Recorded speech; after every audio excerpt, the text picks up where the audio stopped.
तो इसका first step क्या है? फर्स्ट स्टेप देखिए कि कहाँ पे करना है, यानी प्लेटफॉर्म्स कौन कौन से अवेलेबल हैं। जिस तरह इस वक्त दुनिया में नंबर 1 जो है वो है अमेजन। फिर हम मिडिल ईस्ट में बैठे हुए इस वक्त, हम दुबई में हैं। यहाँ पे अगर हम देखें तो अमेजन के साथ साथ यहाँ पे नून है। अगर आप पाकिस्तान में देखें तो वहाँ पे दराज है। तो ये वो प्लेटफॉर्म्स है जहाँ पे आप जाके स्टोर बना सकते हो, लेकिन उसमें सारी मैनेजमेंट, मेजॉरिटी ऑफ डिलीवरीज और सब कुछ जो चीजें होती हैं वो प्लेटफॉर्म का, और प्लेटफॉर्म आपसे एक सर्टेन परसेंटेज चार्ज करता है। यानी आप अपनी कोई प्रोडक्ट बेचोगे क्योंकि आप उनके प्लेटफॉर्म को यूज कर रहे हो, तो वो परसेंटेज चार्ज करेंगे।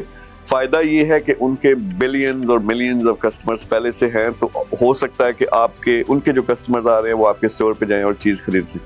तो ये तो एक चीज है कि पहले से एग्जिस्टिंग जो प्लेटफॉर्म्स है।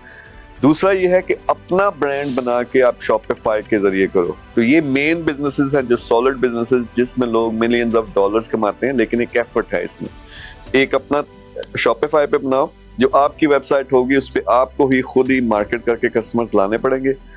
अमेजन पे, नून पे, दराज पे, इन प्लेटफॉर्म्स पे आप जाते हो तो वहाँ पे कस्टमर्स पहले से मौजूद हैं। अगर आपकी एसईओ है, अगर आपकी जो प्रोडक्ट्स हैं वो रेटिंग में आ जाती है, यानी किसी ने फर्ज करें टी शर्ट सर्च की है तो उसमें आप रैंकिंग में आ गए, तो कस्टमर आपकी प्रोडक्ट को देखेंगे, हो सकता है वो बाय कर सकें। अगर आप भी ऐसे AI कोर्सेज सीखना चाहते हैं तो अभी रजिस्टर करें hope2skills.com।